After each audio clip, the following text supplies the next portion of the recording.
Hello, I'm Heather at Umi Nami Farm. It is November 5th. Today is approximately the halfway point between the fall equinox and the winter solstice.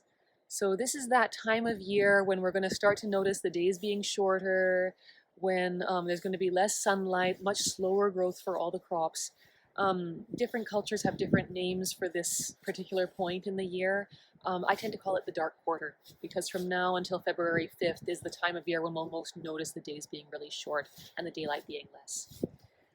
So here we are, it's fall, it has finally rained. Last time we were in this video, I talked about how it had been a very, very dry fall. We finally started to get rain on October 23rd. And within that first week of getting rain, we were out here planting cover crops as much as we can. And now we've been able to plant most of the larger parts of the farm that were open soil with cover crops, but we are now getting into the colder part of the year. In fact, we're actually expecting some frost next week, so things are not growing quickly. So the cover crops are actually not really covered at all yet. Like if you look really, really closely here, you can just barely start to see. Can I kneel on the ground? The ground's really soggy right now, actually. These little red shoots here, that is rye. That little red shoot there, that little shoot there, these guys coming up. So you can see there's quite a few of them here. That little seed is vetch, just poking out a little first shoot.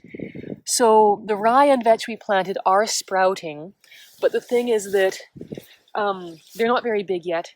It's going to take them a while to grow. One really big danger is that if they get really, really smacked down with heavy rain when they're small, they can actually die sometimes. So it's going to be kind of wait and see to know whether or not the cover crops are actually able to cover the soil or not. As you can see, I'm kind of sinking in the ground as it is now. It's very wet out here. Hoping for the best, hoping that they can grow, do their job, help rebuild the soil. We'll see what happens.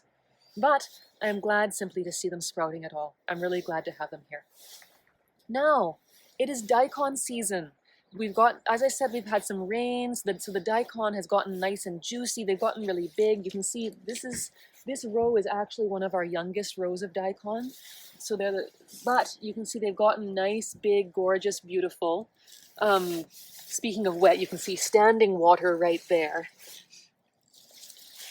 But the point being that right now they're really nice, really delicious. This is the season to enjoy daikon. We are expecting frost next week, and so there is a danger that this upper part of the daikon that's outside of the soil can freeze in the frost. So before we hit that expected frost date that we're seeing in the forecast, we'll be pulling up a bunch of daikon, putting them into storage so that they'll be protected. But realistically, we have way more daikon than we can possibly hope to store. So some of it is just going to have to stay out in the field. We will cover what we can with floating row cover, but what we can't, we're just going to have to take the risk that it's going to get frozen. So we might need to ask you to be tolerant in some of the coming weeks about both insect problems from the summer season and also frost problems from the fall season on some of the daikon. Now, with it being daikon season, like I said, this is a good chance to enjoy as much daikon as we want. So I would really love to hear from you guys. If you see us in person, or if you leave a comment on the video, or send us an email, what's your favorite way to eat daikon? I'd love to hear whatever recipes, tips, things you've enjoyed, and we'd also be glad to share with you some of the things that we've enjoyed as well. My favorites recently have been pickled daikon, and this fall my goal is to learn how to make daikon cakes. I really love daikon cakes, but I don't know how to make them properly yet, so that'll be my goal for this fall, is to learn how to make nice daikon cakes.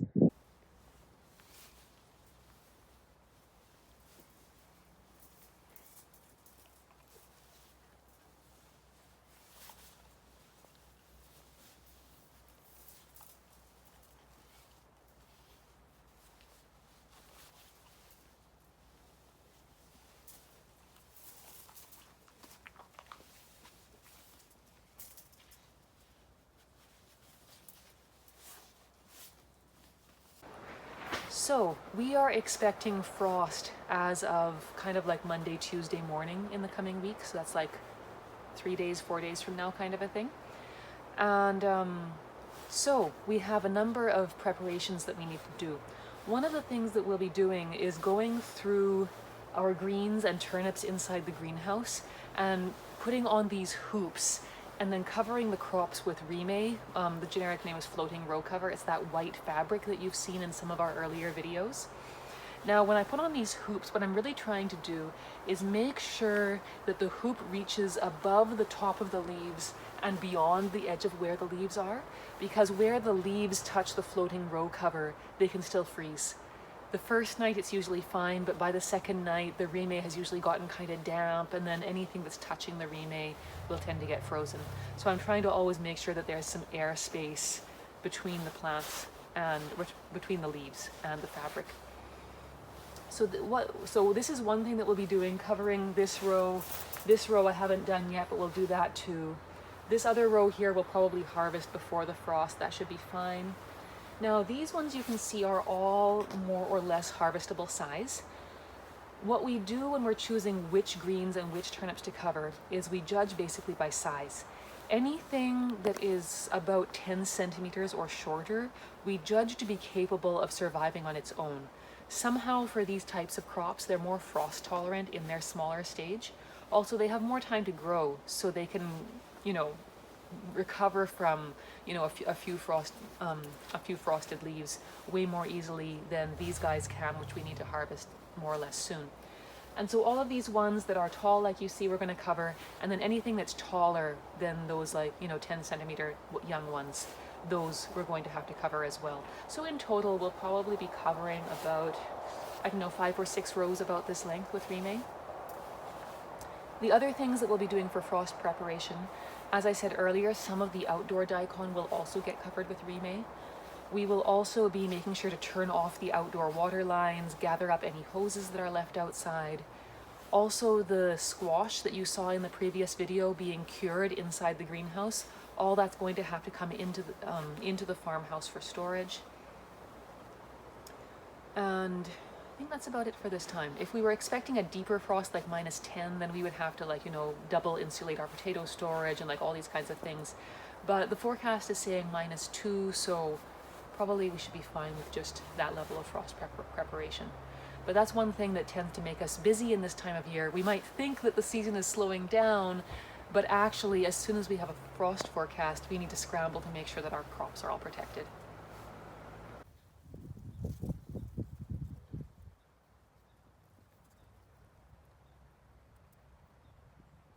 So we have just come, as I said, to that midpoint between fall equinox and winter solstice. We're heading into the darkest part of the year, but the beat goes on in terms of planting for us. Now, in terms of direct seeding, we had our last direct seeding 1 week ago. We don't bother direct seeding from the beginning of November through to the end of January kind of a thing, but we do keep on transplanting though. And so just yesterday, November 4th, we transplanted these, we call them takana. It's kind of like a big mustard green. Takana literally means tall plant, and so these mustard greens get fairly large kind of a deal. And then we'll harvest them 1 leaf at a time, kind of the way you harvest kale.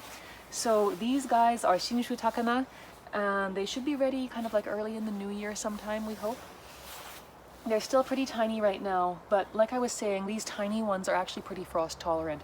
And so we're really hopeful that they'll be able to grow nicely and give us a crop in the new year.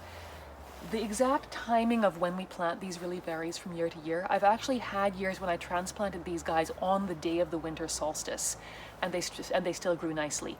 Now, a lot depends on exactly how cold the winter is. This year we decided to make sure to start them sooner, just to be sure of getting good growth. But these are not the only crops we expect to be transplanting in this season. On the seed tray, we still have shungiku and spinach and cilantro, all waiting for us to transplant them when they sprout and get ready. There's also different kinds of bok choys and things like this that we may yet be planting. And even in the new year, we can make seedlings of komatsuna and mustard greens and the other things that we would normally direct seed, so that we can fill in any places that failed to germinate properly from the stuff that we planted directly on the ground. So the harvest goes on, the planting goes on. We are, you know, always cautious going into the winter because you never know what the weather's going to throw at us. But we're also really hopeful for a winter harvest as well. We actually still have spaces in the box program for the winter season. So if you know anyone who might like to get a winter vegetable box, please get in touch. On our website you can find our phone number, email, that kind of a thing, and we'd be really happy to get someone you know started with that. So here's hoping for a great winter. We will continue to do these video updates because there's always something going on to talk about. And in the meantime, let's hope for the right amount of sun and rain. Thanks for coming. We've really been enjoying doing these videos and sharing the farm with you guys, so we look forward to next time. Bye for now.